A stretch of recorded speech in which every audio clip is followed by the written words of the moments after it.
Oh. Webinar is now streaming live on YouTube.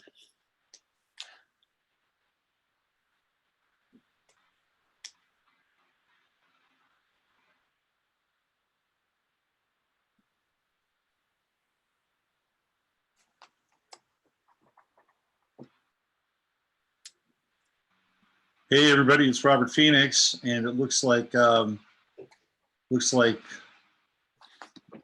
our good friends at Zoom have chosen my YouTube channel today for me, which means that we're on the 15 Minutes of Flame channel today, which is okay because people will still get the alerts and it'll work. It'll all work in the end. It's a Mercury retrograde. What do we expect? Guess who I have on my show today? The revolutionaries. I've got my comrade cheeks, Steve and Krys Crimi, with their fantastic revolutionary berets. Although I think because I never wear a hat, so I think I would be a little more threatened by Krys today. Because I'm wearing a black hat. Yeah, I think the biggest threat that I would see from Steve he might be throwing vegetables at me or something, carrots or stalks of celery. At worst an egg. Right, there we go. But Krys looks absolutely dangerous today. No, it would have to be a red vegetable. It would have to be a tomato. A tomato, there we go. And I'm participating too. I anticipated this because we're talking about the Frankfurt School today and the fathers of the dark new age and all this wonderful socialism and communism that we're not, but other people are kicking around. And so I put on my red. I donned my red today. So here we are. So, by the way, today's International Women's Day, which does happen to be a communist socialist, holiday, right? I mean, it's one of those things where, let's unite, power to the people, power to, the fair sex. Power to the chicks. That's right. So Krys, happy Women's Day. Thank you, comrade. It's a good time for them to unleash, what's the movie on us? Captain Marvel, I guess. I noticed that they were going to put Captain Marvel. By accident. Nothing is by accident. None of it is. So Captain Marvel, just in case you're sleeping under a rock or you don't give a shit about mass media, which I don't blame you for not giving a shit about. But Captain Marvel is a comic book character, of course, out of the Marvel universe. And it is a she. It is played by Brie Larson. And she is an alien who is endowed with superpowers. We've never heard that one before. Hello, Superman. And she wakes up and figures out that she's something really special. And she's here to save the planet. And of course, it's one of a number of movies that feature female characters that can save us from the universe, the dark universe, evil interplanetary warlords, you name it, we have them. Or even deadbeat dads who slouch around in wife beaters. And of course, any criticism of the movie is criticism of the fact that it's a strong female lead character that white males are apparently afraid of, which is, how absurd can you be that, like we haven't seen a strong female lead in a movie before. I mean, it's ridiculous. But the thing is, the product, the language, and the impulse behind this sort of thing is the Frankfurt School and the Institute of Social Research. So, social research and ultimately social programming, which comes out of the social research, right? Very exactly. Much so. So we're going to start. It's a huge topic, and do you want to make your little introduction? Before we jump in, real quick, okay? A couple things I want to do. First of all, I told her I would do this. Before I do that, though, what happened on Rotten Tomatoes? You hear about what happened on Rotten Tomatoes with Captain Marvel? No. They shut down comments. Really? Oh, interesting. Shut down comments and ratings. They were not allowing people to rate the movie because they thought that misogynists were going in and down rating the movie because great idea. Because But if you're going to do that, then take away the ratings for every single film. They should just let the women do the ratings. That would Right. be, the way to go. So this is the world we're living in now, where if all of a sudden there is a counter narrative, then the people who are controlling the narrative are going to shut it down. Right. And I don't know who runs Rotten Tomatoes, but it obviously has to be something within the movie structure. And, they have, look, how much gets invested in these movies, right? Hundreds of millions of dollars gets invested, and people have so much riding on the success of it. And, and they just haven't learned the lessons of apparently the last Star Wars movies, where the social justice warrior, tropes were infiltrated the movie, and people who just want to see a good movie with a good plot and interesting characters were basically said enough of this crap. Yeah, absolutely. And they don't like the pushback. So instead of dealing with the criticism or the debate, just shut it down. Shut it down. And unfortunately now we're starting to see that across the board. We've seen it on Facebook. Facebook just recently brought out a whole new set of guidelines for people that are talking about anti-vaccines and not vaccinating. It's a big deal. We saw that Amazon pulled every single one of their anti-vaccination documentaries, with the exception of one. And they're not alone, right? I talked about this the other day. Etsy shut down shops that have anti-vaccine or pro-non-vaccination attire associated with it. So we're in a point in time now where if you're controlling the narrative and you don't like the counter narrative, it's no longer about debate. It's no longer about who has the better idea. It's no longer about who's got a better handle on the truth and the validity of a situation. Doesn't matter. Yeah, this is a real line in the sand. Even more so than, say, the abortion issue, I think, as far as control goes, because it's science versus nutcases. Well, I think they go hand in hand, because even if you want to be able to now debate the abortion issue, you'll get shut down. Well, of course. Right. So that's why the free speech comes in first. Right. Yeah. And in fact, that happened yesterday on Capitol Hill, where there was a Republican, I think it was a congressman, and or senator, I forget which one it was. Anyway, he was addressing, I think it was the Congress, and he was addressing this late-term abortion piece, and they just shut him down. The guy who was sitting there in the seat with the gavel, some young black guy, just shut him down. He read a piece of congressional bylaw, the rules of order. It just shut him down. That was it. So it's wow.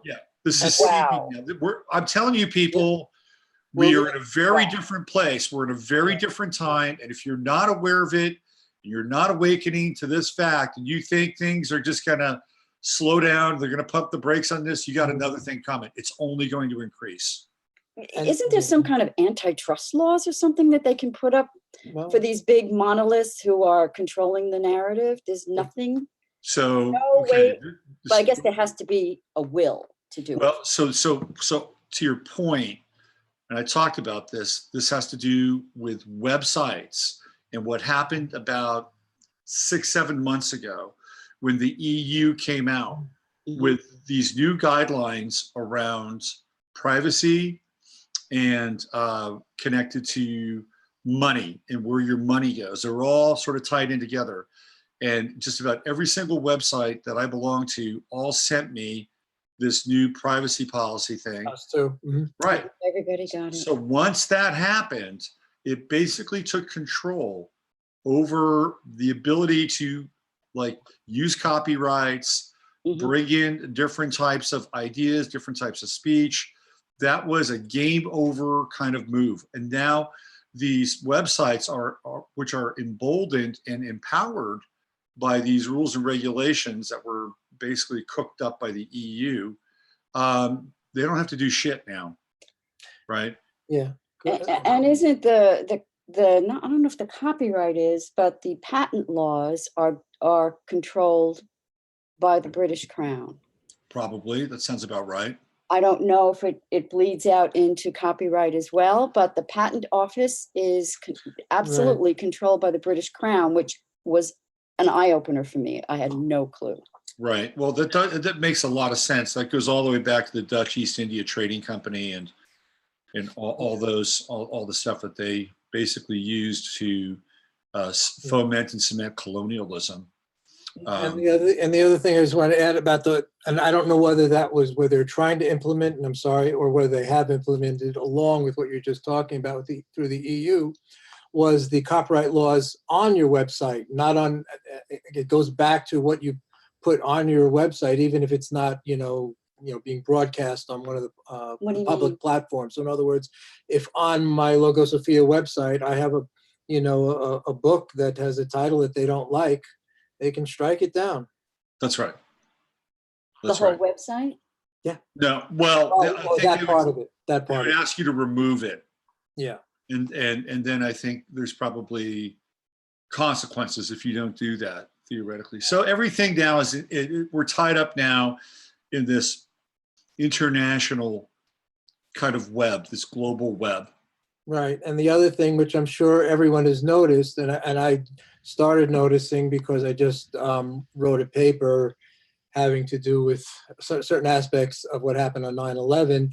And, and I'm going back looking for photos and looking for, research that was really readily available for 15 years. And, you had to go like 10 pages down on a Google search or a Bing search they're all the same, really. I haven't found a search engine that's actually any good anymore. And they were gone, and if they weren't gone, they were deeply buried. So the first, 30 sites that you got were all pro-government conspiracy as to what happened that day. That's right. Or debunking. So, or I guess assume if you look up vaccines right now, you're going to find pages of, of people jumping up and down talking about how wonderful the scientific research is that vaccines, do wonders for you. That's right.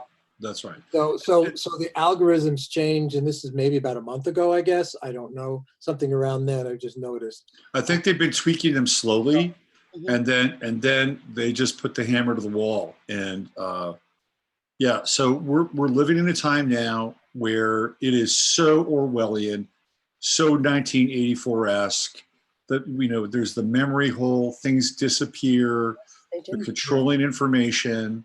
We are now really in the midst of this Orwellian nightmare. We're waking up into it, and it's not going to get any better. It's only going to get worse because it's all in proportion to how much people are waking up, which is why they're really putting the screws right now to everything. Exactly. Do you think that people waking up perhaps will reach some kind of a critical mass where it will make a difference?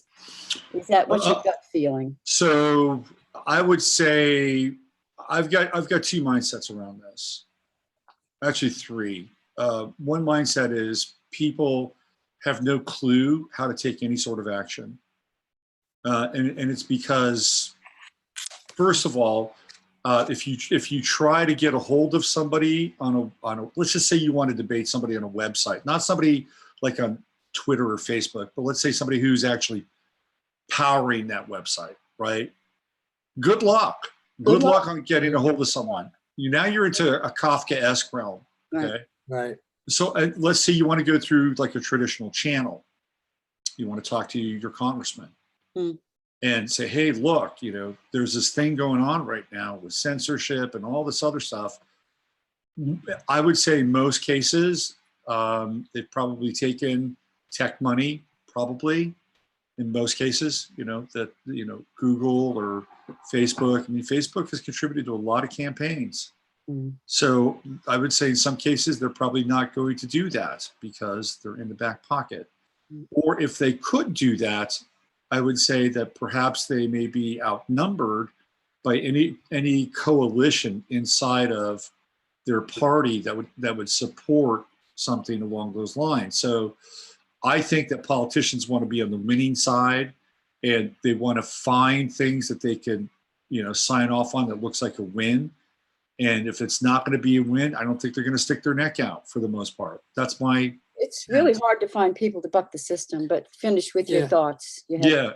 So then it comes down to, well, what are the people going to do? Well, the people, I think, are getting very restless, extremely restless. And there's, I think, a positive side to that, and then there's a negative side to that. And the positive side is that they'll get off their ass and do something.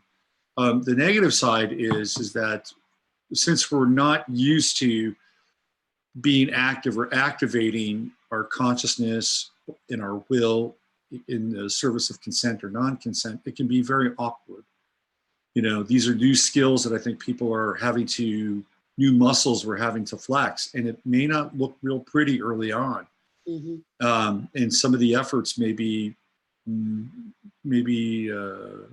hampered or even thwarted. Like, for instance, I'll give you an example. In Austin, at the end of the month, we're going to have a big rally on vaccines. And Del Bigtree and the Vax crew are going to be in Austin. That event is sold out. I mean, you have to get tickets for it. And it sold out weeks ago. Okay. And what are the numbers of people? It's going to be big. It'll be big. I'm thinking there'll probably be about 20,000 people. Wow. Want to be part of this event. Okay. How much media coverage do you think you're going to get? These many? Maybe a little bit, but I guarantee you we'll have somebody from the other side that they'll end that piece with. Okay. So what they do is they'll talk to people that are there, that are anti-vax, and then they'll have a couple of people that are going to be pro-vax, and then maybe they'll talk to one of the organizers, but they'll end with the expert, right? Yeah. Right, and then, or maybe a crisis actor who will come in and talk about, how vaccines saved their life or something like that. Something along those lines. Yeah. So I think the impetus is there, and I think people are waking up, but it's what we do with it and how. I think we're really in a clash for really defining what our culture is. And what it's going to be and where it's going to go. And it doesn't feel like there's a whole lot of, help or support at higher levels for some of the things that we talk about consistently on my show and a lot of other shows. So I think the other potential here is it could get very ugly. I think it could get, the ultimate sort of end game is, well, if we take away their ability to inform people, on these social media platforms, but they're still out there, then what are we going to do with these people, right? What are we going to do with them? Now we get into stuff like gulags and these re-education camps, and don't think that that's not part of the program, because clearly they've demonstrated time and time again that that's what they do with people, and we are not immune to that. Well, that was the logic of my comrades in the Soviet Union, who basically, we have the perfect historically inevitable society going on here. And if you disagree with it, it must be because you're insane. And their mental hospitals were basically filled with people on, basically numbing drugs who just lay in beds all day because they couldn't do anything else. And that's always, that's what you do to your intellectuals. And it also comes out of what we're going to talk about here, critical theory, wherein you criticize everything except yourself. So, that's part of this whole thing. It's unfolding, and it's really interesting too, to me, that this was almost exactly 100 years ago that this started. Absolutely. It all started on the 9th of November, 11/9/1917 in the Soviet Union. That was the denouement of the revolution, and the Red Guard had prevailed. And it became the darling moment of the 20th century. So why don't we jump in and let's talk about what you guys bring to the table. Yeah, Krys has a preamble. What I would like to say as a preamble is that we'd like to look at this as an inquiry. And we don't want to present ourselves as experts on this. We've just begun our own In case we mess up. deep researching. Yeah, we may make mistakes. And if there's someone out there who has a deeper knowledge or a deeper understanding of what all this information is seeming to show us, then we appreciate comments that would be food for conversation again. Okay, and we'll just keep retooling so that we can all come to this together, almost like a classroom effect where Yeah. we're all learning together. Yeah, and we could keep this as just kind of an ongoing open forum whenever we want to Okay. return to it. Okay. too. And for the discussion today, we've taken mostly from Michael Menichino's Cini? Menichino's article, The New Dark Age, Mhm. and also Minichino. Minichino. Menichino, Minicino, and also with this Birth of Cultural Marxism, How the Frankfurt School Changed America by David Galland, and that we got off Zero Hedge. And plus we've been reading books on it.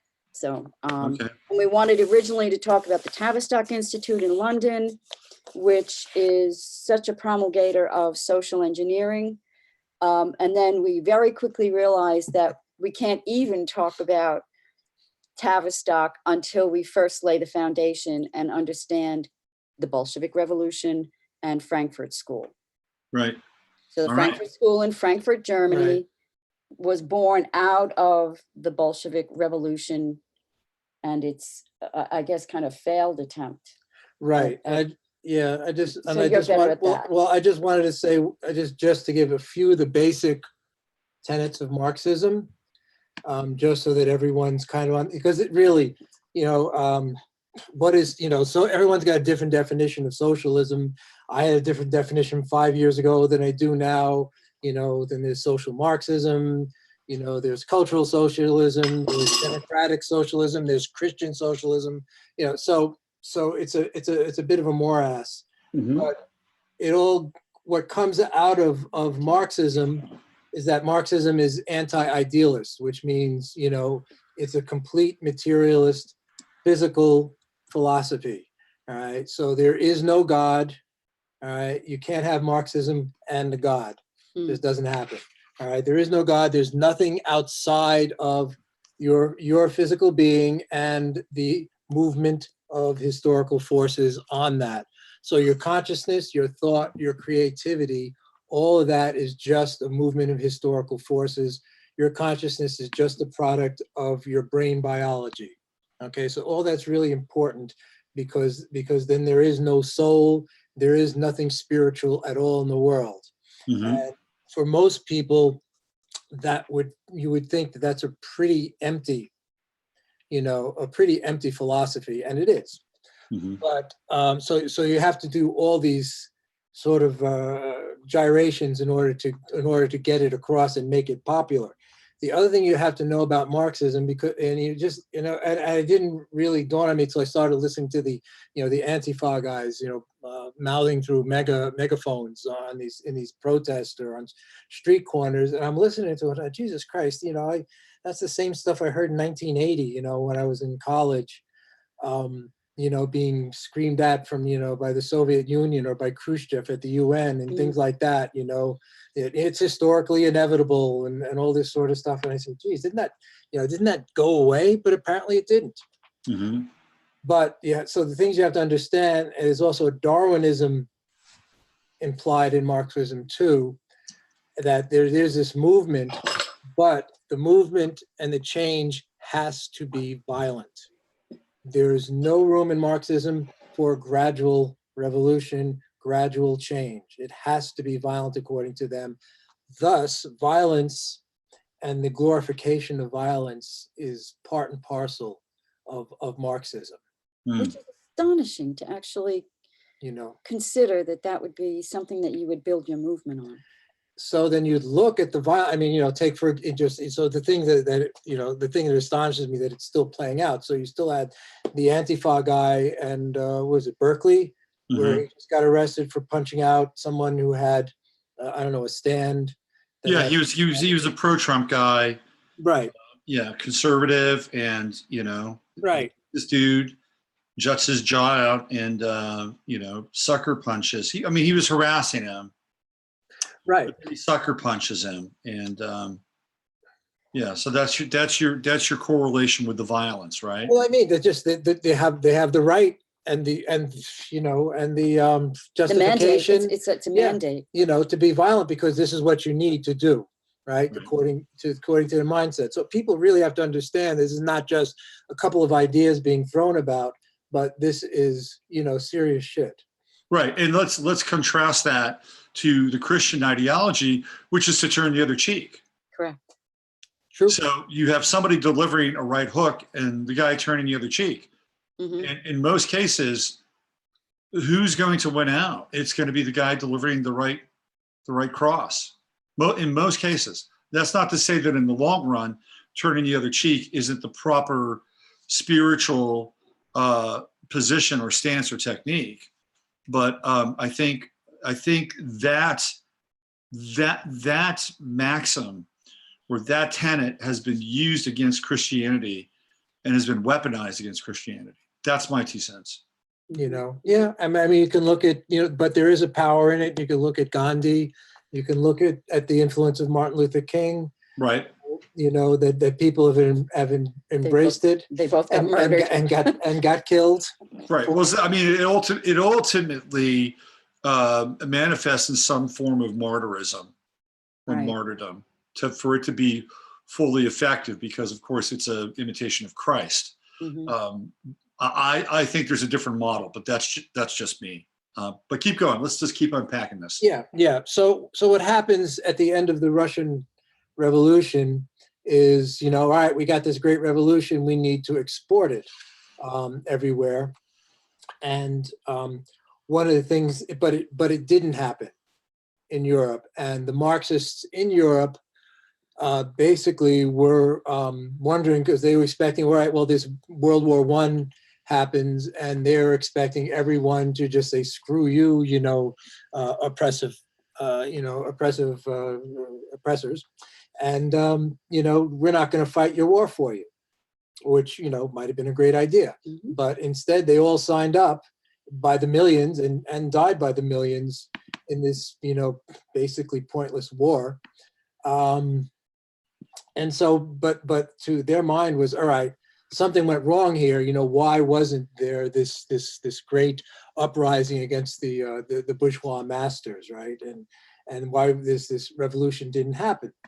And one of the things that they concluded was that that people were duped by the success of democracy and Western capitalism.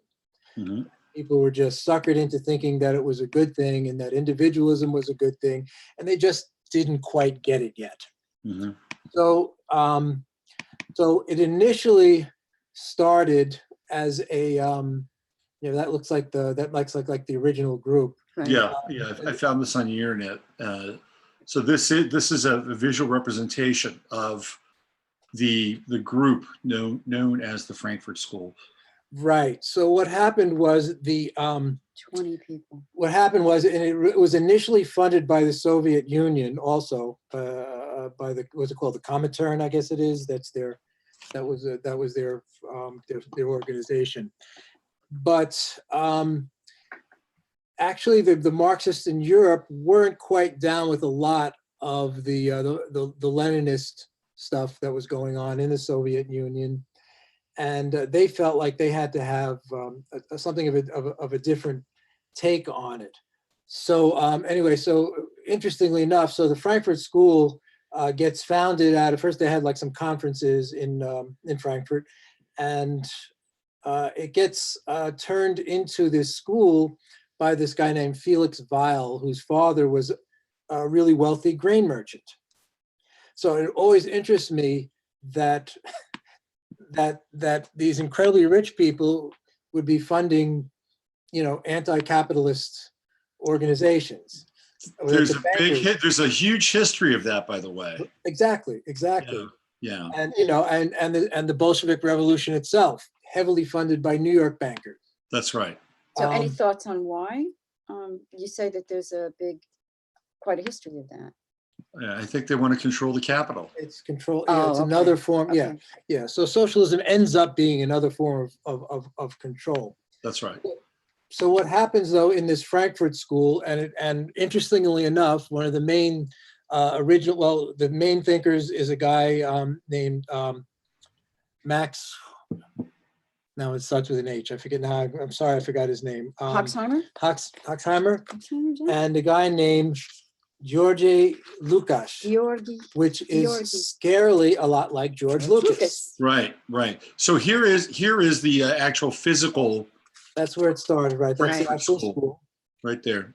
So, Okay. so what they decided to do to be different from the Marxist-Leninist was to develop something in that combined Marxism and Freudian psychotherapy. Right. So this became what is called cultural Marxism. Cultural Marxism. This is what's getting played out today, and with Cassia Octavio-Cortez, Right. she's still playing out the cultural Marxism card. Right. Okay, All right, it's this is Mr. Lukács. So this is Georgi Georgi. Lukács. So what happened with this particular gentleman is that there was actually a brief Bolshevik type revolution in Hungary. I think it lasted less than a year, and he became the Minister of Culture. Mm-hmm. And his father was an aristocratic banker in I don't know, it was Yeah. Budapest, but yeah, Right. in Hungary. right. Right. Yeah. So, and what he decides, but the thing is, what happened with him, actually, he called it cultural terrorism, but he becomes like the education minister, and he starts implementing all these things that are exactly like what's going on today, teaching graphic sexual matter to young children in the Mhm. schools. Yep. Whatever, 5, 6, 7 years old. And again, he was completely anti-church. And I guess, again, a part of this whole thing was very much involved with sexual mores. And later you have people like Erich Fromm and Eric Fromm. Yep. Henri Marcuse get into the game, and that leads into the sexual revolution of the 60s. And Wilhelm Reich as well. And Wilhelm Reich. And they were actually teaching children this about loose sexual conduct, which now my head explodes when I see in England they're passing this law where they will be teaching to young children like to the age of 5. Right. But did you see what happened with the Muslim community? No. Did So they do a pushback? Big time. Huge. Okay, so Huge. bravo. Good, Right. So good. so they're like, we don't want you teaching our boys and girls to be homosexuals. I mean, they were very clear about this and made a big deal. They pulled their kids out of school. And this is a really interesting development, right? Hey, it's one thing if a person makes that life decision, but to actually indoctrinate children is right. But I mean, look at the sort of the social programming that's been sort of induced by population, right, and migration. So they bring these people in so that they can essentially begin to tear apart at the fabric of nationalism. Correct. Right? Okay, so we're going to move away from nationalism. We're going to be diverse. We're going to have one people, and then we're going to insert these new values into this system. Well, they really didn't do a very good job of figuring out that Muslims generally have a very dim view of homosexuality. Okay, so they basically have brought in this group and class of people who are going to be a threat to their program. Now they're probably figuring out what the hell are we going to do with this now, right? Exactly. The kids because you pull your kids out of school, then you can't control them and form them into what you terraform them into. Right. And the schools don't get paid either. That's the other thing, right? So it's an economic move. And this is what I love about our modern version of context, right? Now the British, or the people that are the guy who's in charge of this program, who himself happens to be gay, said, well, we're not slowing down or stopping the project because of the Muslim community and their actions or their vociferous debate and protest. It's total bullshit. Of course they are. Of course they are. They're just trying to figure out how they can resell and repackage this thing and, either force it down their throats or, incentivize them to be a part of it. So I love it. I love it when the best laid plans just go to shit. Yes. Because they haven't thought everything through. Well, because you can't think everything through. It's not possible to know possible. all of the nuance. Yeah. That's part of, it's built into cosmic law. You're just not allowed to know everything. I totally agree. And this gets back to where they think that it's all between the ears, right? That's right. Right. And there's the arrogance. Right. And that, and that has to do with the paper I just wrote. So how that came about, and that goes back to Plato and rationalism. But back to this guy, Mr. Lucas, it failed there. They kicked them out. The people just, did not want their family values basically upended. Same thing. By That's this right. guy. That's right. And so In Hungary. Yeah. So they're what they wanted to do is in other words, in order to counteract this weird adherence to to democracy and to some form of capitalism, they had to undermine every aspect of it, and they had to undermine every aspect of society. And in order to do that, every pillar of Western culture had to come down, which is the family, and law, freedom of speech, everything else, because these guys were apparently right and no one else is. So that lasted a short while. So then I would like to say it only lasted an astonishing 3 months in Hungary. It was that rapid, the rejection. Right. But then he goes to form and be basically a foundational member of the Frankfurt School. He's Hungarian, is that right? Correct. Correct. Yeah. Okay. Right. Lukács. So this early iteration of George Lucas was foundational in undermining all the basic pillars. So this is a part of the foundation of the school. And then what happens is in 1933, because almost all the founders and members of this Marxist school are Jewish, they have to leave Germany. Actually, left in 1932, I guess. It says 34. Fled Germany in 34. By the time 34, okay. Well, the writing was on the wall, obviously. Yes, it was. Hitler came to power in 1933, I believe, right? So they have to leave briefly. They went to Geneva, but what happens is the Rockefeller Foundation, our good friends at the Rockefeller Foundation, funds their move to Columbia University in New York City.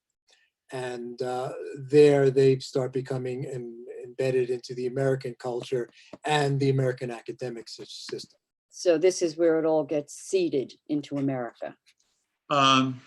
It's interesting. They get their jump start during the Weimar Republic. That's when they become fertilized. That's their fertile ground, and it's one of the most corrupt and decadent and to some extent dishonorable periods in German history. It's a terrible time. Absolutely terrible. You've got teen prostitutes and skyrocketing inflation. And in fact, it's the Weimar Republic, which basically comes into power after, the Treaty of Versailles and all the reparations. Right. That they have to dole out and completely bankrupts. Right. Which was presided over by two lawyers who were brothers, by Sullivan and Cromwell, one of the hugest law firms in New York City, who were representing the bankers and they were the Dulles brothers, who eventually became the first heads of the CIA. They were very much involved in the Treaty of Versailles. Big skull and bones guys, the Dulles brothers too. Yeah, well, sweethearts all. So the Treaty of Versailles, they basically bankrupted Germany. Right. And it wasn't just an economic, it was a moral bankruptcy. And that's what the Weimar Republic was about. So this is a great time for these people to start preaching, the glories of sexual perversion. Right. According to them. And for them, this is exactly what they wanted. Again, all this was supposed to lead to some sort of violent uprising, violent revolution, and then leading to, a socialist state, which would eventually lead to a communist state, because this is their view, this historical inevitability, this dialectic movement that they saw as being inevitable. I think the person we were looking at was there was one picture of Lukács, and then we have another. One. There should be two photos of Lukács that I put up there. And Horkheimer had the cigarette. I'll put the other one up here. So this is obviously he's a Lukács. bit older here, correct? Right. Yeah. So yeah, all right. So would you want to go from there? Yeah. Well, just as an experiential thing, that what's coming up for me is that all of this language has been swirling around me my whole life growing up. I hear about the Treaty of Versailles and I hear about the Bolshevik Revolution, and I have absolutely no idea what it's all about. And that's why I'm feeling like this is such a helpful exploration, because this is really foundational for us as Americans to understand the trajectory and the vector that is still in motion today. So that arrow was loosed 100 years ago, and we're seeing the fruition of it now. And we're like babes in the woods. We're clueless. All of this is dropped from our education system. Maybe in the colleges they get this, but they get a different. Oh, they get it in the colleges. Different spin, though. Well, what a glorious thing it is. They get the Frankfurt School in the colleges. So right? This is how they do, and this is how it got into the colleges. Yeah. And talk about the same language, and it was all under the guise of anti-fascism and anti-Semitism. That was their, that was their supposed reason for existence. And we hear all these terms bandied about, and we think we understand what they're referring to, and we don't. We don't have a fleshed out, full understanding of what it is that's been promulgated upon us. And the United States has been under attack for all this. Absolutely. We have to see it that way. Absolutely. That it's been a deliberate dismantling. When they say, oh, they hate our way of life, and I always would like barf. Okay, here's some evidence that it was a plan that they implemented. Cold-hearted implementation of this movement to dismantle this way of life. It's not paranoia, it's actual history. Right. So this, for me, is very empowering. If people can understand this on some level, on their lived life, everyday circumstance, seeing, okay, now I understand what's happening here. And when I hear the news, I can fill it in with knowledge and not just be spoon-fed sound bites. Right. So Steve, you're really better at giving the trajectory. The other arm. So you have the socio-cultural arm, which is what the Frankfurt School is really taking care of. Right? They're gonna get into people's heads. They're gonna tweak their mores, their morals. Yes. They're gonna put in critical theory, all this stuff, right? Yes. And the other side of that is the banking arm. And the banking arm and the Federal Reserve and the Rothschilds and the Goldsmiths and the Bernard Barracks, they're the other flank to this attack. Okay. So this is a two-pronged approach. One, we're going to make people indebted to us, or make the country indebted to us.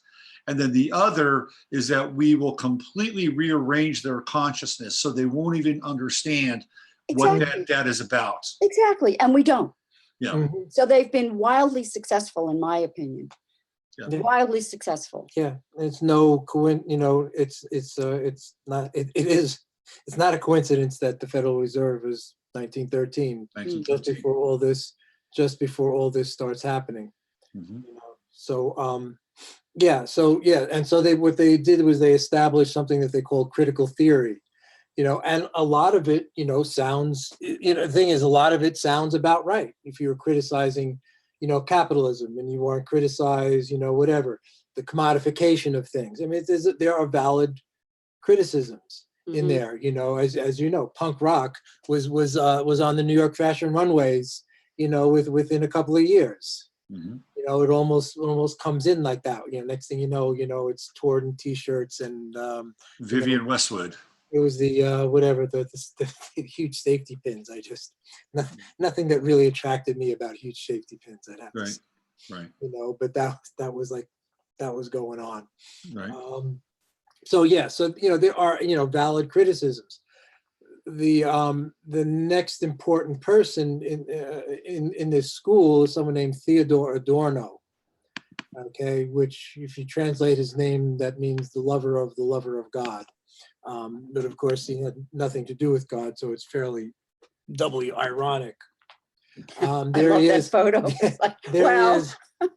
That's it. That's like his Groucho Marxy and whatever it is, I'm against it. I'm down with up. You know, but amongst other things, he was a huge thinker for these people, and he wrote The Authoritarian Personality. All right, and in this book is really is the beginning of psychological testing.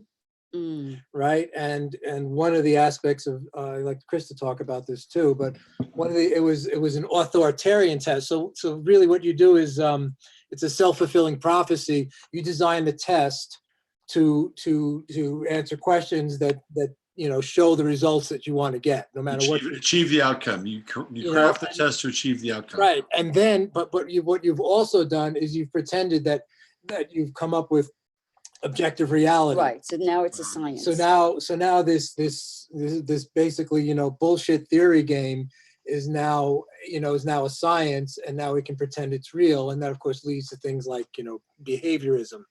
You know, whereas, you know, how many pellets does it take for the rat to finish the maze is reality. It's a brilliant manipulation of the human mind. So everyone's being manipulated with this, and they think, oh, this is brilliant, you know, this is science, and now they've got their credibility, and everyone worships at the altar of science, even to this day. It's starting to crumble now. Yeah, we still think IQ means something. Yeah. Mm-hmm. Oh, absurd. We still think it actually measures something. It's actually ludicrous. Mm-hmm. You know? Yep. I've heard that Theo Adorno was one of the lyricists for the Beatles. You guys stumbled into that? You did mention I don't know whether he got. Came across something, and I don't know what he had to do with Tavistock. Mm-hmm. But what he did get involved was really early on in the days of radio. Mm-hmm. So there was something that the Rockefeller Foundation funded called the Radio Project, and what he did basically was study the aesthetics of the effect of mass media on the population. And so, for example, what it did, and he was right in his assessment of it, but of course, you know, it was as a tool for manipulation. Mm-hmm. So what happens is, you know, you have a radio station and it plays whatever, you know, Mozart's, you know, Jupiter Concerto next to, you know, a Dave Brubeck piece or something like that. And what, you know, was once something that you went specifically out to go and listen to a particular piece. And, you know, you wouldn't, how many times would you listen to, you know, Beethoven's, Ninth Symphony in your lifetime? You know, because you would have to go to a concert hall and you would go there with your full intention, right? With the advent of radio and of course later television, it became this whole other thing where everything just gets damped down, dumbed down. You listen to certain aspects. You have, you know, sort of, you know, parts that you whistle to, parts that you don't whistle to. It's not, your mind doesn't focus and your mind does not have the aesthetic experience. Right. And of course, and this leads back into the dilution and complete Dilution. obliteration of the aesthetic experience, the Not- experience of the sublime that was available through art.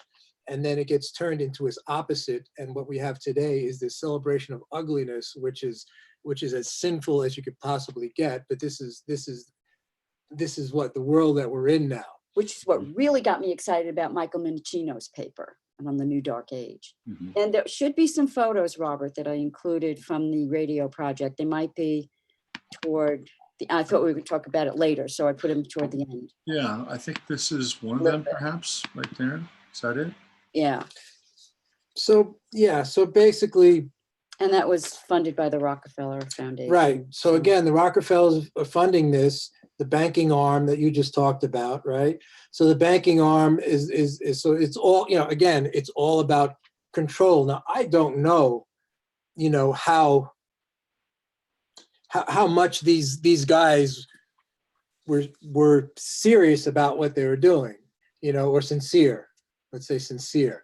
We watched a couple of videos, and one of them was, you know, very putting them down, but it is very funny because eventually at some point they're all out in Malibu, and I don't know too much about Malibu, but I guess that's like a sunny, fun-loving part of California. You would know, right? Oh, absolutely. Oh, absolutely. Yeah. Right. Beach community. So there's these like old Jewish guys in three-piece suits, you know, walking around in the heat of Malibu, you know, just being incredibly grumpy at the sight of Americans just enjoying their life.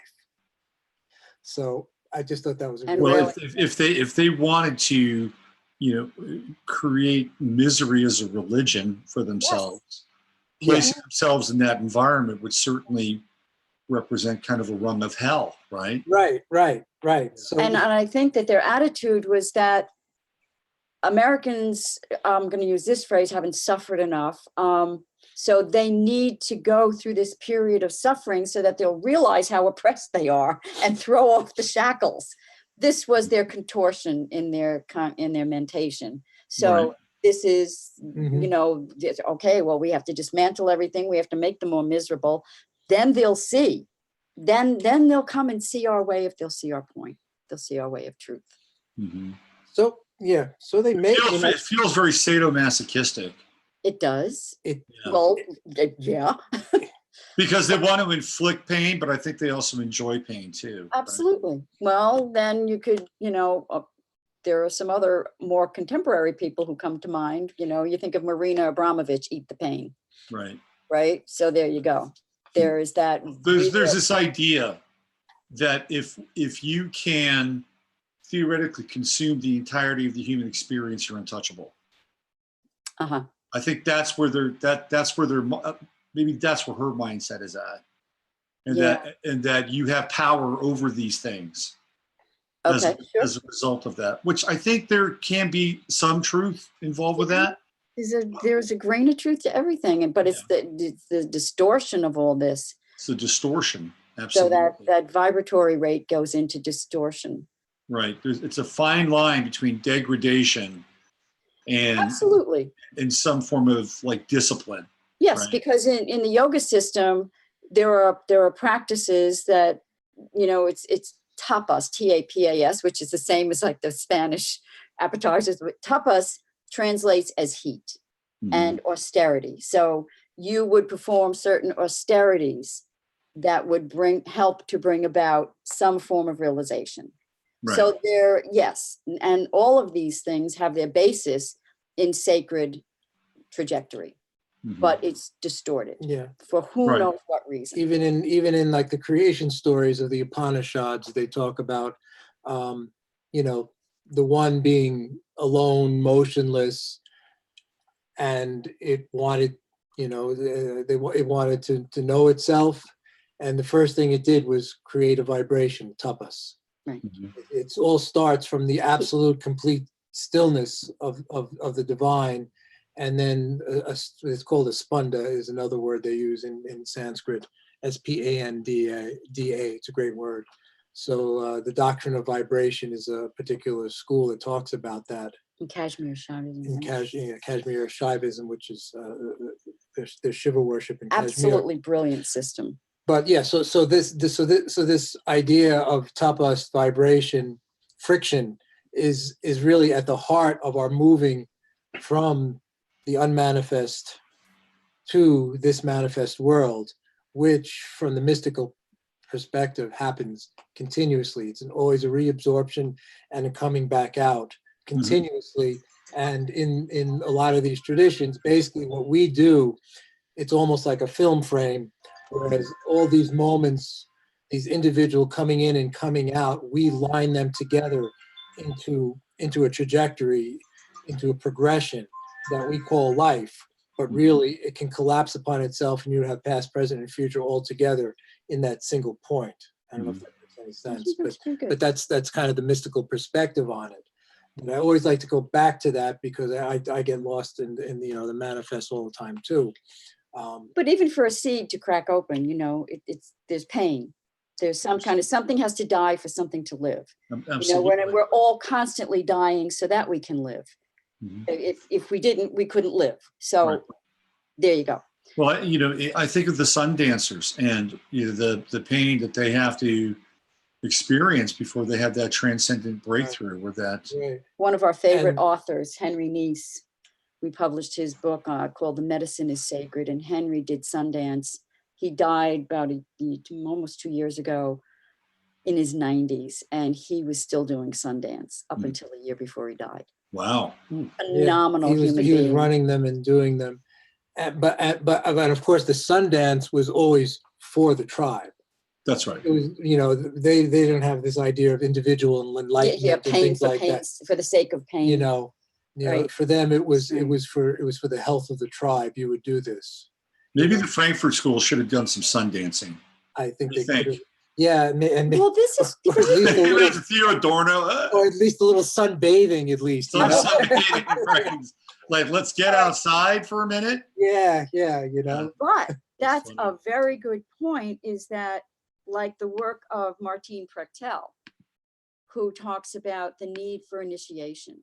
And when there's the absence of that sacred point in a person's life of initiation into adulthood and spiritual adulthood, then that's where the distortion comes in. And so I think maybe these guys had the idea, but they only had part of the idea. And they didn't have the elders and they didn't have the honorable ones to show them. And so what happens is they take it upon themselves through ego. And then this is the end result. When you don't have humility and grace, then this whole thing, because it's so powerful, it has the power to destroy. Well, it's all mental. It's all head. There's It's no all heart. up in the head. Yeah. Heart. It's all about destroying God, really is what it is. It's like flying with one wing. You can't do it. Let's destroy God. Let's create earth and civilization in this image where it's very, you know, almost Luciferic, do as thou will. And we'll have a socioeconomic kind of cultural critique to go along with it. Yes. Right. Yes. Right. Which we have to really credit our teachers at the ashram, Guru Ma and Viraj, because what they did for us was re-sacralize our world. Up until that point, we had no understanding of what it meant to live a life in sacred harmony. We just didn't know what that even existed. So that's the component that's missing. And if anybody's interested in looking up Martin Prechtel's work, he really is an amazing human being who's doing phenomenal work. So who is this handsome gargoyle? So that's Horkheimer. He's the guy who actually was the one who founded the Frankfurt School. And he's the one, and he is the main person who brought the Freudian aspect into the Marxist aspect, combined them both, and started this whole trajectory where it was a cultural critique that had to be done in order to take down Western civilization for the Marxist revolution to take place. And, you know, the whole thing is all these guys, you just see it, right? You can just see that these guys, you know, they got it and they're looking down on you and they're just, you know, I got this shit and you're wrong and you can't even critique me. And this just gets played out. This elitism, you know, they're pretending that, you know, they're with the masses, but they're friggin' elitist, you know? and that we know better than you. And this comes, it plays out again with PNAC, with the whole PNAC group that started, that brought on the whole 9/11 debacle. Mm-hmm. With Rumsfeld and Wolfowitz, and all these Crystal. people who studied, with this guy Leo Strauss, who had a particular reading of Plato, and it was about, and Plato. You can read Plato as a complete elitist society that he was after, and the concept of what gets called the noble lie. Mm-hmm. So we can lie, we can say whatever we want because we know better than you. We need to control the action because you really have no idea how to live your life. And apparently, for them, this sort of, communist socialist, lowering of the playing field in non-individuation is happiness. I just don't get it. I don't get the appeal of it. They're feeding off dark energy. They're feeding off dark energy. Oh no, Robert. What happened to your sound? What happened? Can you hear Did me? you do that? Did you do that? No, what happened? Oh my God. Your whole voice went into distortion when you said You that. just went into Darth Vader. Is it, You'll have to go back. Do you have a Darth Interesting. Vader filter? You have to check the time when it happened and go Because back. I was talking about dark negative energy. Where, Robert? No, I thought you hit a switch and did that. We thought No. you were just like, Oh, that was like you just went into full. So there was something coming through there that was needed to come through. Well- This is why they do it. And they feed off of anti-life. It gives them strength. yes, That was yes. fucked up. Okay. Wow. You're going to really appreciate that when you go back and look at this video. Okay. Oh, geez. Hey, so I want to bring in another image here, since we're gazing into Max's grill. Deep pools of Yeah. So brown. okay, so just burn that image into your head for a second, Got okay? Because I'm going to bring in another image here, and I want you to see how closely this next guy resembles our friend Max. You ready? You? No, not me. It's not this lifetime. Not this lifetime. Hold on. Huh. Is that a door now? Who No, is that? that's Who That's is that? Saul Alinsky. Alinsky. That's Alinsky. Really? Okay. Look how much they look alike. Right. Wow. Right. And Alinsky is, as you know, Alinsky is basically the end product, or one of the more Wow. recent iterations of this whole movement. Right. He is the master magician. And he's got the zebra lounge right there. So black and white. Mm-hmm. Yeah, he is the master magician of the cultural Marxists, and deploying it, Right. deploying it into the colleges and also into the post-Johnson New Society. Right. Right. So the big person from the Frankfurt School before Alinsky was a guy named Herbert Marcuse. Mm-hmm. And his big book is called Eros and Civilization. And I believe we have a photo And of him up there as again, he was calling for what he called Marcuse. polymorphous perversity, Right. which is just a wonderful phrase, and it sounds like some parties that I never went to. But his thought, and this book came out, I think, in the 50s, but that really underlined the what's called the sexual revolution of the 60s, etc. There you go. Marcuse.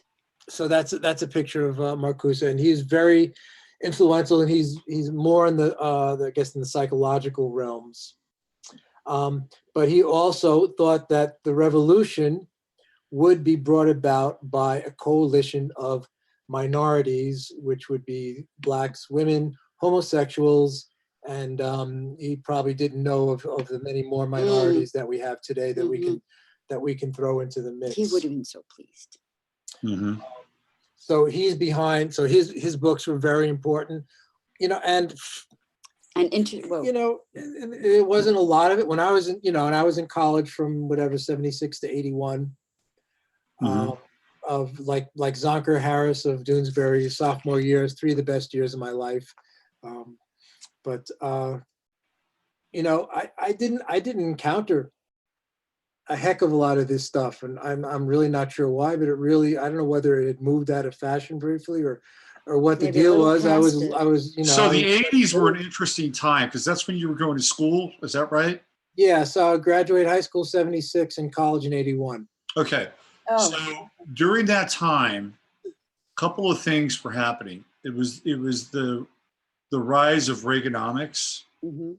Yep. and the Reagan era, and the 60s had kind of hit this kind of peak, and we're sort of de-escalating right around then. So you have this de-escalation of the 60s and this rise of Reaganomics in the early 80s. Mm. Because you and I went to college at the same time, and maybe it was because I wasn't in the social theory program at my school, but for the most part, this didn't really touch me. Mm. It only touched me in as much as the new school criticism, which came out of Chicago, and deconstructing literature, which is sort of similar. And then we got some Chomsky when I was in college as Yeah. well. But that was when Chomsky was a linguist and not a political savant, right? So, but then it seems to ramp up again. And I think the ramping up really begins to take place in the 90s. Probably. Yeah, because that's when we have Clinton. And it feels like, you know, the Bill Ayers and, you know, all the operatives of the Weather Underground are getting out of jail and getting their shit together by then, right? They've been on the lam, they've been on ice, they've been planning, and that's when I believe they begin to re-infiltrate the system, is the 90s. So we have this peak period in the 60s and the 70s where this ideology becomes very popular. It never quite goes away, by the way. It still is, I think, fairly popular on some college campuses, but I think it's in the 90s where it gets really ramped up again. So we've been dealing with the heavy infusion of social theory, probably from the early 90s Also. now. Yeah, because when I was a literature major at one of the top 10 schools in the country at the time anyway, Union College in Schenectady, New York. And we just read the books and talked about them, which was wonderful. Not a lot of ancillary and tertiary reading, so I had a lot of really good professors, and we just read the books and hashed it out, what was going on in them. So that was really, really terrific. And I actually remember I was doing a radio show the night that Reagan got elected, and I really felt like the demons got in the grid that day. Not that they were already in the grid, but I just had that feeling. But it was like after that, all of a sudden, everyone was an economics major.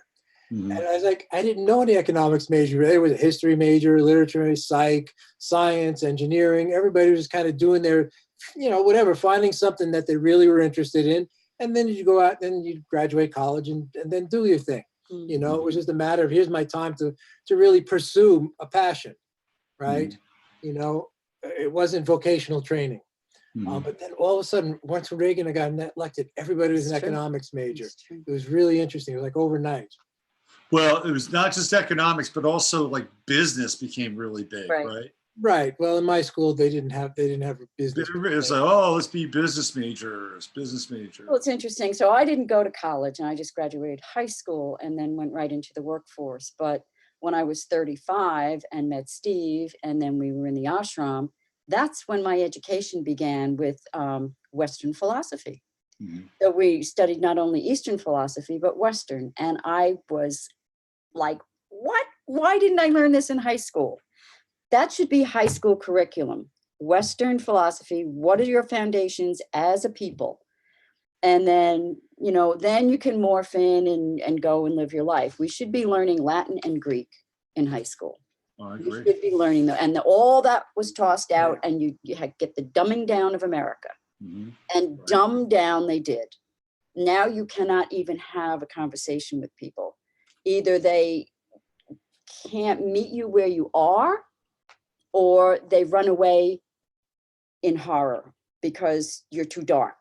that's too dark. We can't go there. And we're worried about you because you want to think about these things. Stop, please. You're making us uncomfortable. Yeah. Right. Yeah, we had an interesting run of things lately. Oh boy, did we But ever. I will say this just as sort of an aside, this Mercury retrograde has been really interesting because we've been making connections with young people who were, retrograde to us in a certain way, Right. who are really tuned in and into a lot of things that we've been studying and talking about. And, and that's been really interesting. Just in the last 3 days. And really nice because as certain other old things have been falling away, a lot of coming in contact with a lot of young people. And it really gave us an uplift that we really needed because we were so sad. But so these young ones come in, they seem to already know. they're around, they're like early 30s-ish. And they just late need 20s. help fine tuning. And so we're rather excited about meeting them. That's cool. I mean, I think sometimes we get fossilized as we evolve or get older, and it's really good to hang out with people who are younger and have different perspectives. We're isolated from young ones. We don't, we don't go out, we don't work. We stopped socializing. We don't have those kids. We don't have those kids, right? Those kids. All right. Yeah. Miles Davis, he knew all about that, right? I mean, he was never afraid to have the. In fact, when he had his group, the late '60s, early '70s, the guys he played with them were called the Young Lions of Jazz. Right. McLaughlin and Wayne Shorter and all those cats. And Miles was they're the old Lions now. Some of them aren't even around anymore. All of them. You know. Yeah. But we feed one another. So, it's really encouraging. One of my favorite Miles Davis story. Well, I have. All right. If you don't mind. I like Miles Davis. Yeah. He's on Johnny Carson. So this one I actually saw. Yeah. It was wild just to see Miles Davis on Johnny Carson. Right. And he just had an autobiography come out.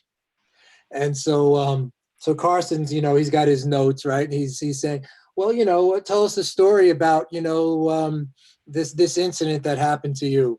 And Miles Davis is looking at him kind of funny. Well, it's in your book. And Miles Davis says, I haven't gotten to that part of the book yet.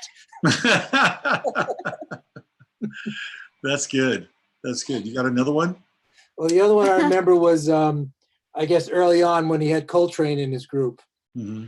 And, Coltrane would just take monumental solos. Yeah. That made like Jerry Garcia look like punk rock, and he would just like go on for like a half an hour or something. Right. Yeah. So people had like run out of the room screaming they couldn't take it anymore. Right. So what would Miles do? He'd go over to the bar and have a drink while Coltrane is doing his solo. Yeah. And someone comes up to him and he says, "Oh, you gotta, he's playing too long. You gotta stop him." And he just goes, "Cat's got a lot to say." That's Miles. And Coltrane had a lot to say. Yeah. There's a funny drug story about Miles Davis. He's in New York. Everybody knows he's a big cokehead for a long time. And so he's driving through New York traffic, and all of a sudden he's kind of high, right? He's high. And he sees these lights, these cop lights in the background, and they're flashing. And because he's high, he's also highly paranoid. Mm-hmm. And he sees this white pile on the inside of his car on the driver's seat, right? So he gets out of the car and leaves the car running in Manhattan traffic. Okay. He runs out of the car and he runs into this office building, and he takes the elevator up in this office building, and he climbs into a janitorial closet and hangs out in this janitorial closet. And he's sitting there, and finally I think he calms down and knows that nobody's coming after him. So he gets out of the janitorial closet, goes back down in the elevator, and looks outside, and his car is still there, still running. And he opens the door, and he realizes that it was a small pile of snow that he wrapped in the car.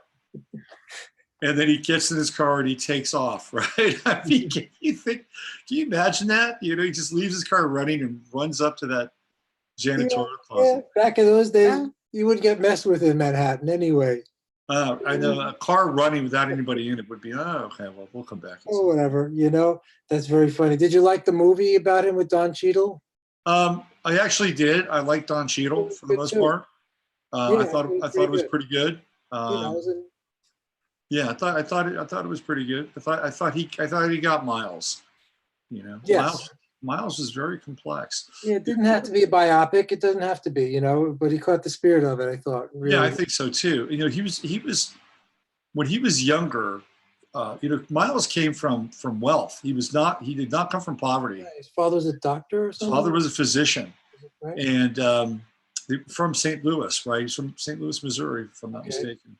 And so, but he was a heroin addict when he was younger, and he basically kicked heroin by going to his father's house and locking himself in the barn and just going cold turkey for 2 or 3 weeks. And if anybody, I've never done it, but I can only imagine what that would be like. And it'd have to be it's horrific.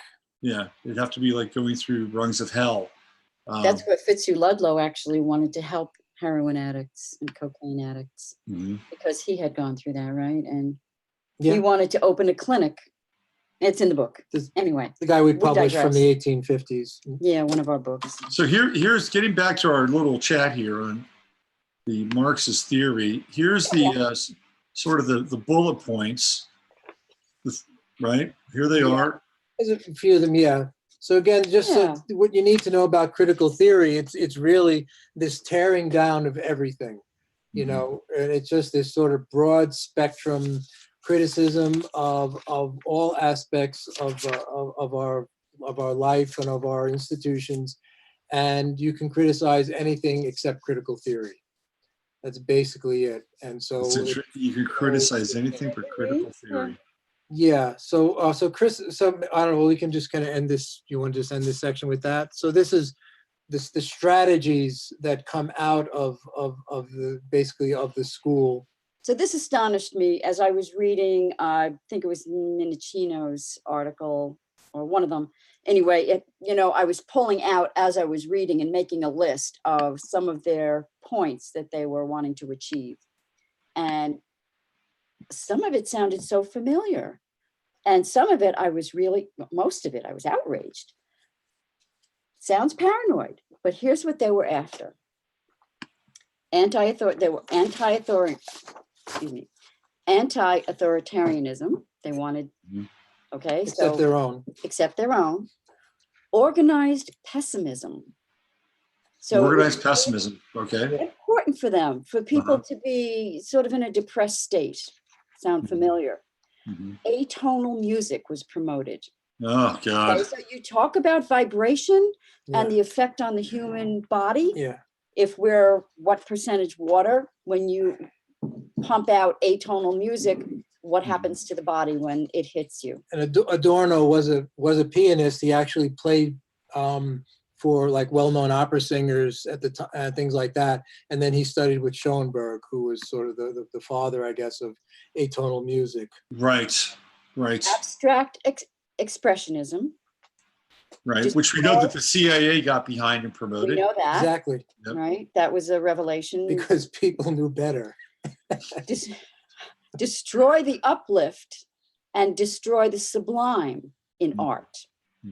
Okay, so that was to be done away. So there was no inspiration. Let's just eliminate inspiration. Right. Well, that gets back to what I said earlier, that the creative act was just a historically determined aspect of a human, and not, an inspiration from above. And in fact, one of the reasons that their art, they actually criticized the art of the Soviet Union because, well, one, it was ridiculously simple, and it was just so blatantly propagandistic. But yeah, so the joke we had in my friends who studied the Soviet culture in college was that, the basic Soviet Union novel would be boy meets girl, boy falls in love with girl, boy meets tractor, boy leaves girl for tractor. And that's the basic plot of the Soviet novel. Right. Yeah, I get it. Yeah. So nothing sublime, nothing uplifting. And this is stuff that James Joyce talked about around this time in the 20s. That anything that's not so sublime is in essence pornography, either attracting you or repulsing you. And art's kind of been Which the maintained same could be said for iPhones, that it's pornographic in that it's addicting. It's, you're drawn to it. You lose control over the motion of it. Mhm. They wanted to expel the moral from politics. Morality was to be expelled. They wanted to focus on appearances. So not substance, but appearances. Well, that's what Ocasio-Cortez says, right? I mean, she basically says truth doesn't matter, facts don't matter. Right. Okay. Yeah. My not living, this program that I want to put out has nothing to do with anything. Right. Yeah. Or not. Right. That's what she's saying. Right. Well, she's saying that the ideal is more important than the actual fact or truth. that's Even if the ideal is not true or distorts the truth. How old is she, like 29? Is she not even? I think she's just going through Saturn. I think she's 30. I think she's 30 right now, 30, 31. Yeah. She comes across as a child. I was really surprised when I heard her voice.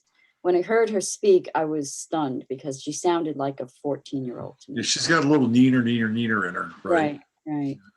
All right, so they wanted to promote the estrangement effect. So they wanted people to be estranged from whatever, their community, their family. Terrible. This all sounds so fun. Terrible, yeah. And I'm going to try to pronounce the German word for it was Verfremdungseffekt. So the estrangement effect. Uh-huh. They wanted to demoralize the audience. Demoralization, there it is. All right, this is really, you could look at this as a checklist. And so far we've got a check. Absolutely. Create aimless anger. Check. Yep. Mechanical reproduction of art was a very interesting one. So up until then, before you had the mechanical reproduction, there was the art that had spiritual uplift. It brought you to a higher aim, and the mechanical reproduction of it just cheapened that, and you weren't caught in aesthetic arrest. Mm-hmm. When you stand before a beautiful painting, an exquisite painting, it's almost painful. The beauty is so painful, and it takes you, it transports you somewhere.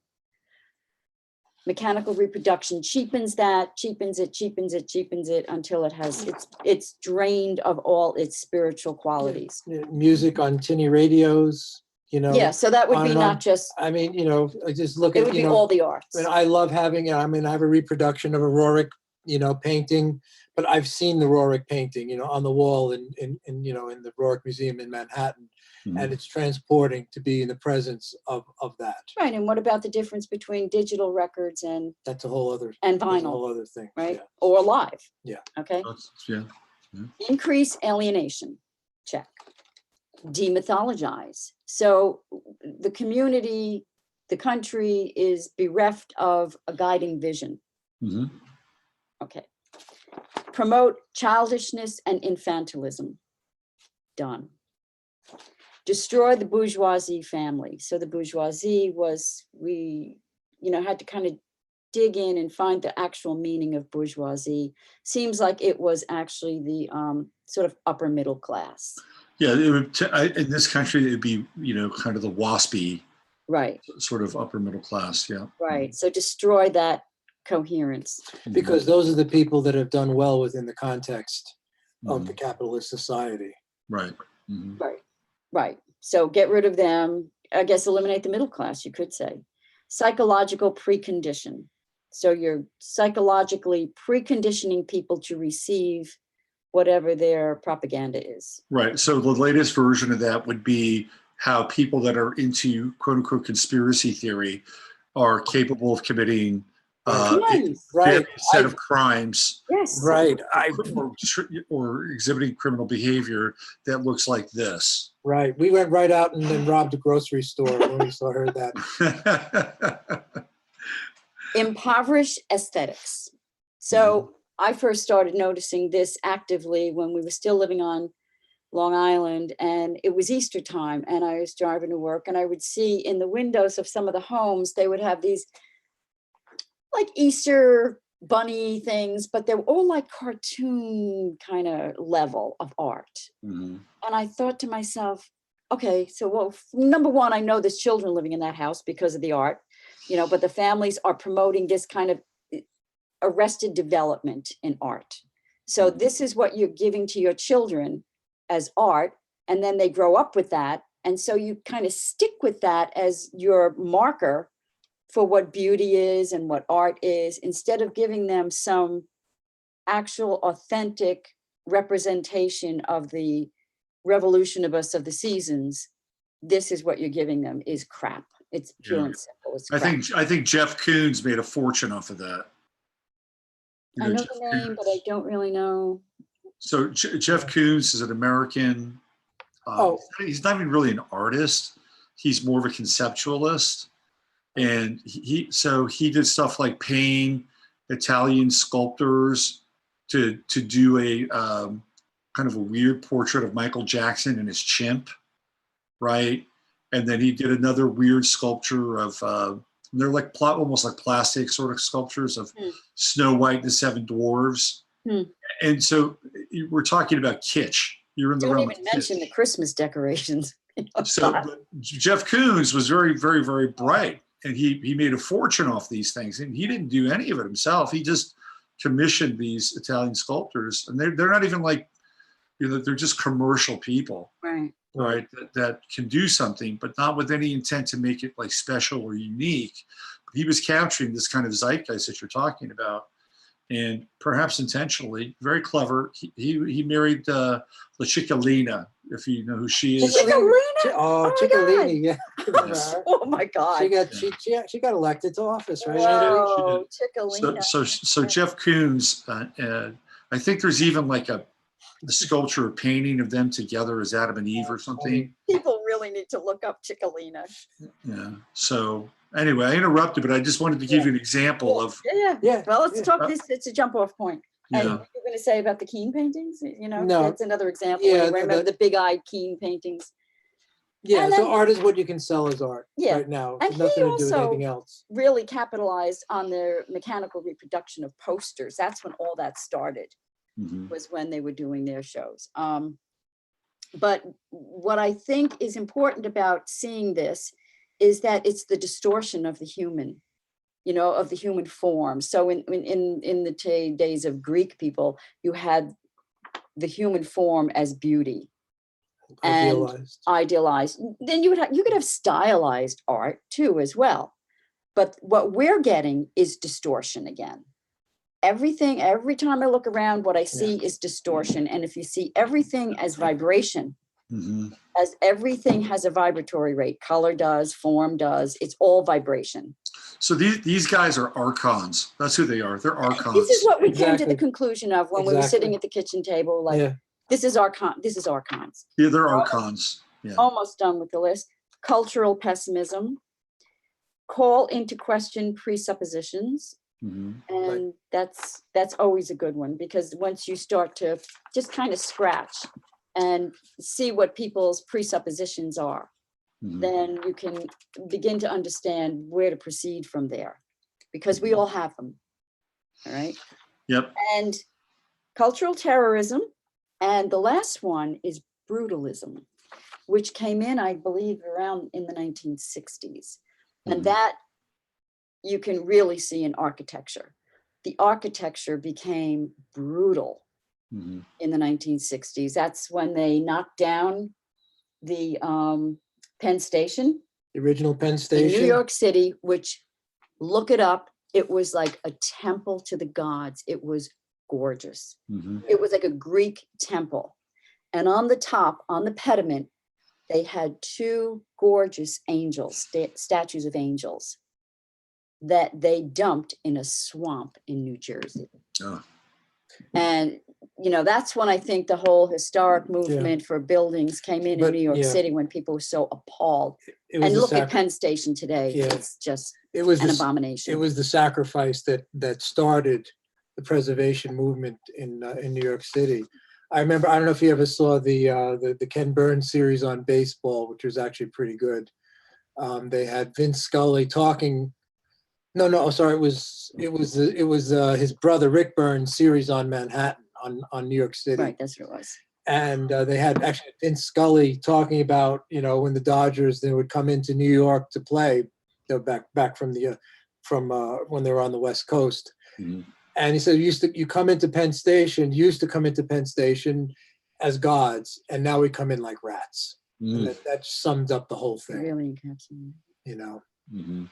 I was alive, but I don't remember the old Penn Station. I don't either. So did you ever see a movie called Dark City? I didn't. No. So it came out right around the same time as The Matrix, and there are some very similar themes.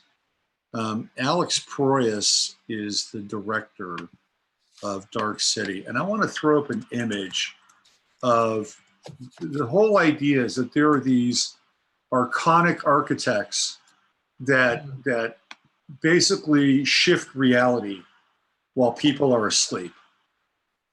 And when I show you, Oh, really? yeah, it's a pretty brilliant movie. Kiefer Sutherland is in it, William Hurt's in it. That guy, what's his name? Rufus, I think it's Rufus Sewell. It's got a bit of a Metropolis kind of feel to it in some ways. One of my favorite all-time movies. I know you mentioned it the other day. Let me see if I can bring up a couple of images here, because there are these dark overlords who dwell kind of in the bowels of the city. If I can make this image bigger. And they look a lot like the Frankfurt School, to be honest with you. Although perhaps a bit more dramatic representation, since most of them are bald. It's like the Frankfurt School meets Nosferatu. Hold on. Well, while you're looking up stuff, I just say we work with this guy named Keith Critchlow, who's a sacred geometer and an architect, and he gave me the best explanation of the problem with modern architecture is that there's nothing of the human scale on it. Other buildings, they have little aspects that are the size of your hands, the size of your body, but modern architecture has nothing of a human scale on it, just huge, sheer glass, steel, and you've got no place for your soul to abide in it. Interesting. Is this Nosferatu? This is Dark City. This is Dark City. Oh, looks fun. And looks pleasant. Can't wait.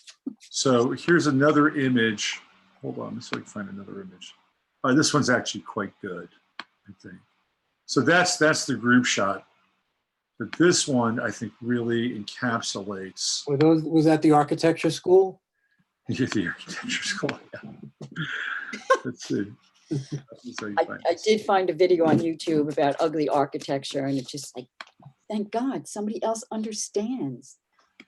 All right, so this image, I think, really captures this zeitgeist, right? Couldn't you just see that guy hanging out with Herbert Marcuse? Yeah, it looks a little like Adorno. I think if the Frankfurt boys and girls ditched their wool tweed jackets for leather, yeah, they would be right in the film. Yeah, absolutely. So why do they all have the same look? What's informing that body? It's a dark hive mind. It's a representation of a dark hive mind. That's why they all have the same any look. light or life.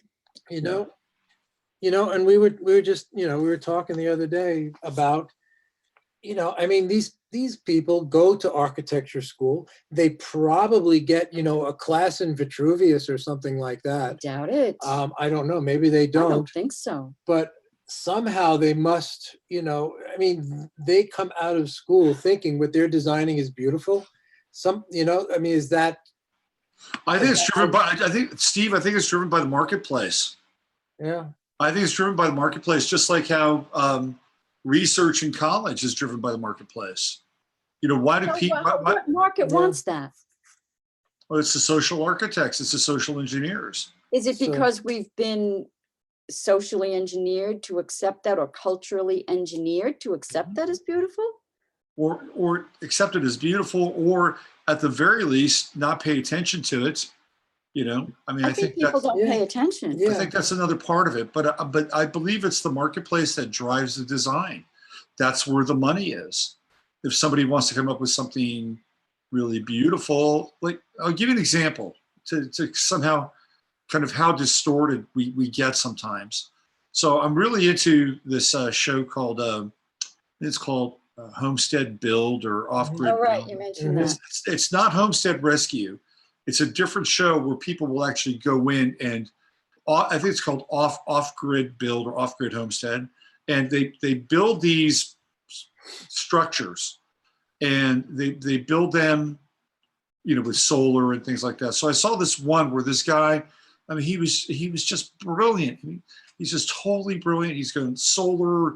He's using metal. He's canting the walls. He's doing all this like amazing stuff. He's an architect and a builder, and it's just like this little Xanadu fortress in Big Sur, and it's kind of steely but it's kind of modern and warm. I'm like, wow, I could relate to that, right? I'm like, that's really cool. Yes, it's on a human scale. Right, but then they had this other one where it was in the Pacific Northwest at the foot of the Cascades, and there's this guy. He's this old hippie.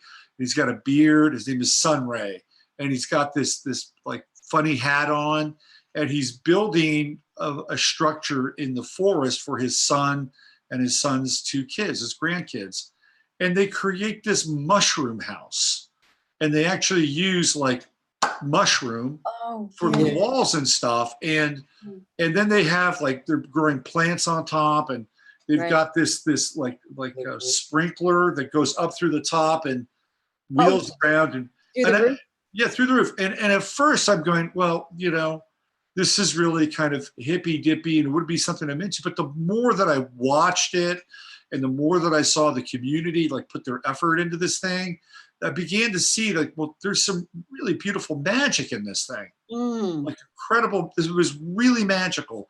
And it took me just a little bit to kind of recalibrate, you know, my senses in some ways, because I really liked that other thing. It was like, that was like an individualistic guy's, you know, expression of his mind, right? And everything was so freaking cool, right? But this one was very different. But it took me kind of a reorientation so we could appreciate it.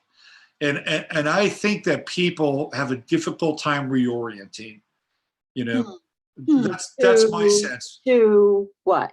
Because we're entrained. We're entrained to think of things in particular ways. And I think we get kind of entrenched. And so this goes to what you're saying about looking at architecture, right? And all of a sudden we become entrained by the structures, right? You're seeing through a filter. So the filter has been given to you. Yeah. It's not organic. So you've been given this filter, and everything that passes through that filter, or coming this way rather, toward you, is how you see the world. Well, there's a level of conformity to that. Correct. Right. And we may not think of it as conformity in the sense that we conform to society. Right. It's a different kind of conformity to the parameters of our aesthetics. Right. And it's what makes us feel safe because it's familiar. And it's easier, or you could be like Krys, who restructures every building as we drive. Oh, you missed your calling, Krys. What's that? You should go up to the Pacific Northwest and go hang out with Sunray. Yeah, maybe. That's it, you know? Yeah. Yeah, but she's, you know, she's like redoing every building she passes. Every ugly building I see, I'm like, well, if we just put a nice like Vitruvian front on that building, it would be fine. You know, it's just not finished. You can fix it. You can fix things. You can fix anything. You can make anything look beautiful. Okay. So here, all right. So I'm going to throw a big question out to you now, because I think we're winding down a little bit. Right. Mm-hmm. I know you want to get to the Rockefeller stuff. No, we don't have really have much else to put out. Okay. So let me just throw this. This is a question that came up in the chat room. Oh, good. I was going to ask. Which I think is a valid question. And the question was, I forget who brought this up, but they said, I see a lot of channels and a lot of people that are talking about what's wrong, or they're talking about what's happened, or they're breaking down the mechanisms of why we're doing what we're doing now. But what do we do about it? Beauty. and we've talked about this before, okay? Right. But I want to bring it to the table again. Yeah. And just kind of go through that one more time. What do we do about it? And we're seeing now the vice group starting to go like this. No kidding. What do we do about it? Yeah, you got to start at home. You start it right in your sensorium. Start from there. Refuse to participate in ugly, because ugly is brutal and it destroys your soul. And this is what you brought this up before, Krys. So this It's a thing. Yeah. It's a thing for me. It hurts when you look at something ugly, and we've got this hideous statue. It's not even a statue, it's a sculpture at the Federal Building in Asheville it looks like poison arrows coming at you. It is horrible. When you look at it, your body does this. It's painful. Instead of being elevated, what? This. So anyway, what can I do about that? Nothing. I can make my immediate environment, my home, every inch of my home, as beautiful as I possibly can. And I go to the classics. Maybe what I'm hoping to see in humans is a passion for a renaissance. A renaissance in the arts and in science. Right. And across the board. We need a renaissance. And how does that happen? It has to happen on an individual basis. It's going to happen on a grassroots level. If you're looking for what can we do today to change all this, forget about it. It's not going to happen. You need to think of the future generations. You can't do it for yourself alone. It has to be for everyone. So what you do to bring beauty and kindness and compassion into someone else's life, but you start with yourself. No, absolutely. So you start with yourself, and then that radiates. And then that's where you begin. We're not gonna, it was very painful for me to understand that we're not, in my lifetime, I'm gonna be 70 this year. I'm not gonna see it. But I can lay the tracks for the next person. That's right. And I can just make everything as absolutely knockout beautiful as I can. And don't accept ugly. That's where I start. I think that is personal as you can make it. And I don't know what else to do. No, and I think that that's a place where you can experience some level of empowerment. Look, I've stood with the women in black. I've, railed against developers. We've done all the activist stuff, and it hasn't changed anything. So what can I do? I can inspire someone. Got your name on a list, probably. I got my name on a list somewhere. Guys took pictures every time the women in black stood every Friday. Somebody was taking pictures of them. Yeah, so like every footstep you take should sprout flowers somehow. I like that. Something beautiful. Just leave it behind. I have literally flung flower seeds out on the roadside. I'll just do it. Right.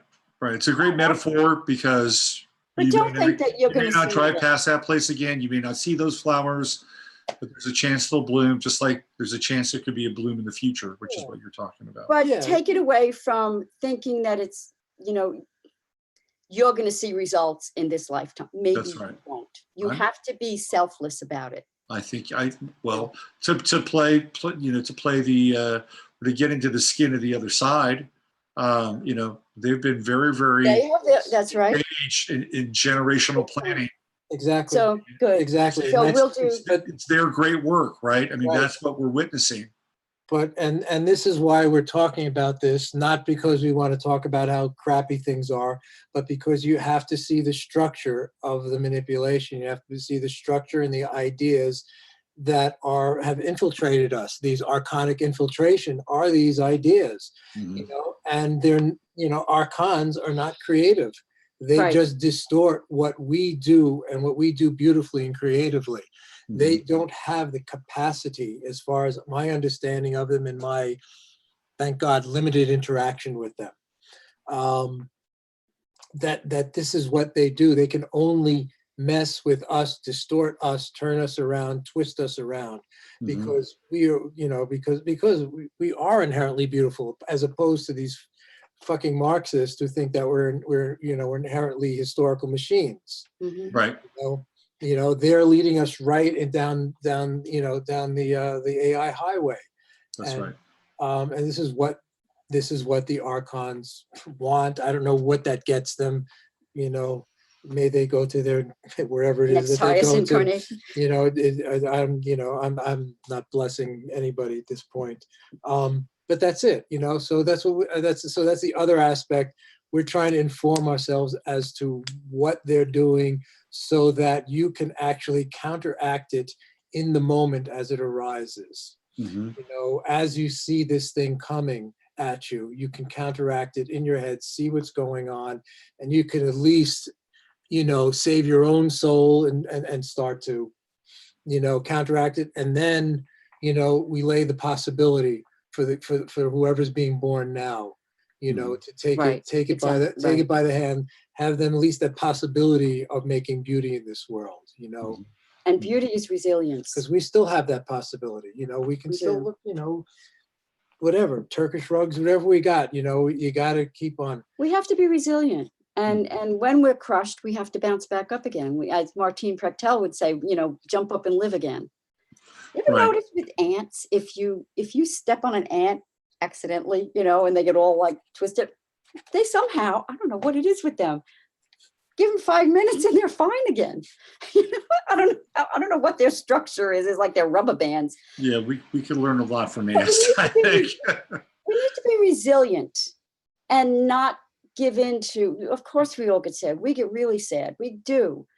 But then we bounce back. And we bounce back because we have beauty all around us.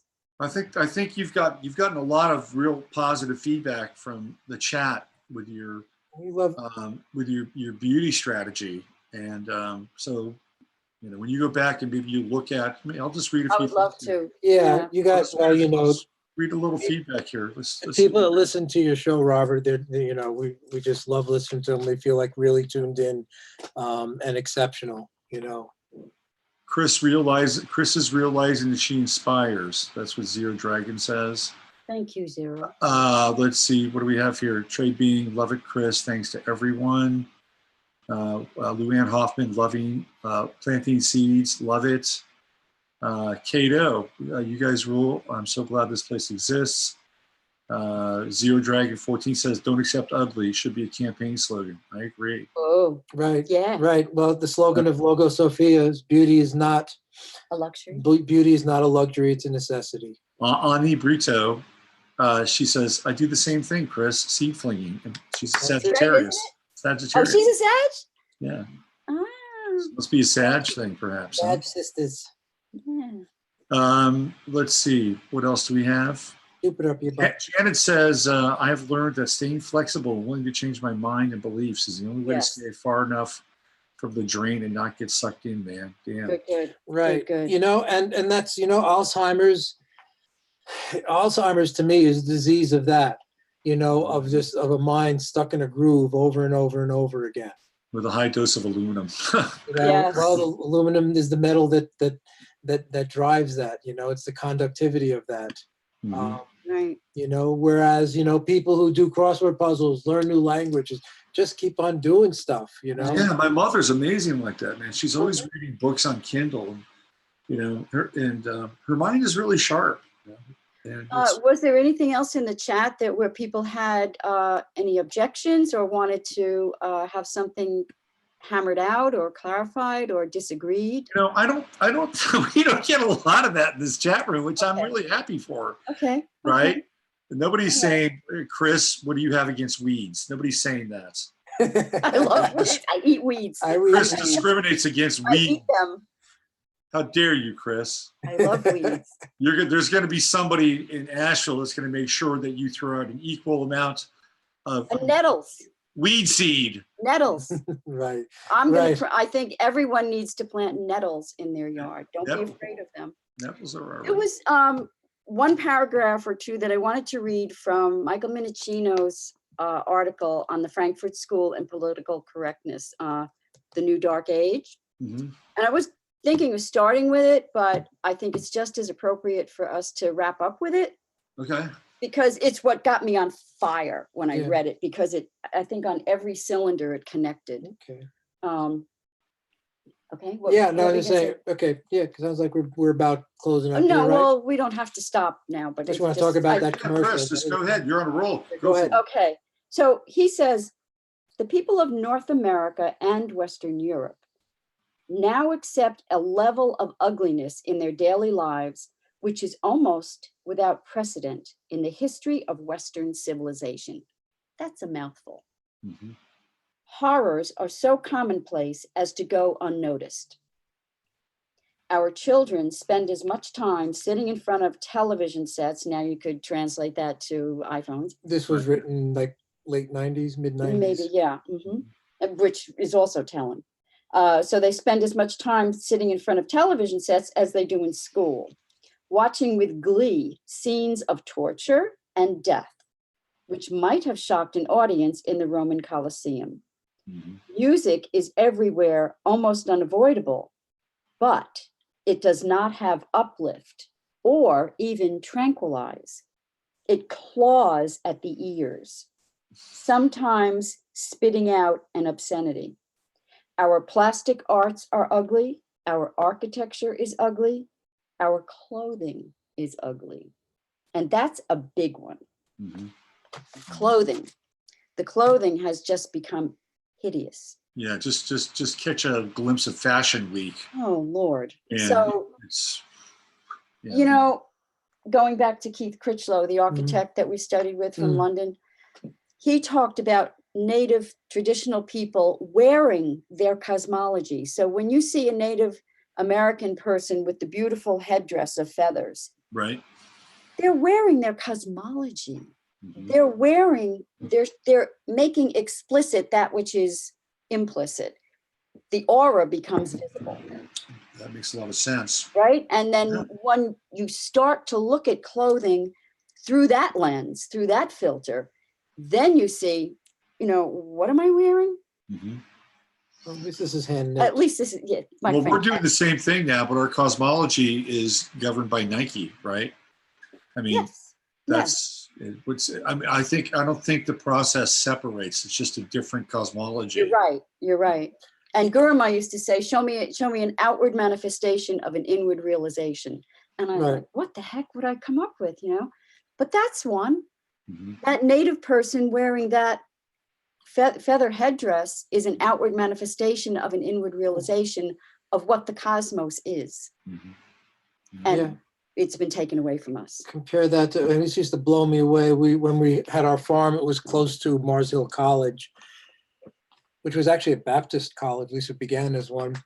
And I'm driving by, and the students are all wearing Nike shower slippers. Oh, And it just like blows my mind. This is what you wear out? I mean, what kind of, I don't know, just self-image, anything. I don't know. Self-respect. That's the level of respect you have for the world, to wear shower slippers out as a thing. Mhm. Or maybe it's just back to the devil's convenience again. And I we've don't know. exported that all around the world. So it breaks my heart when I see people in these beautiful countries and they have beautiful native wear, but they're wearing t-shirts and baseball caps and crappy slippers and Berets. Right. berets. So I think it's time to take the berets off, eh?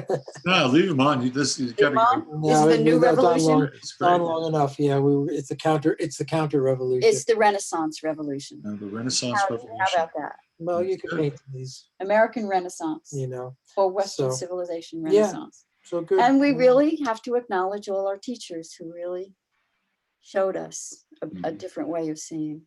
Mhm. Yeah.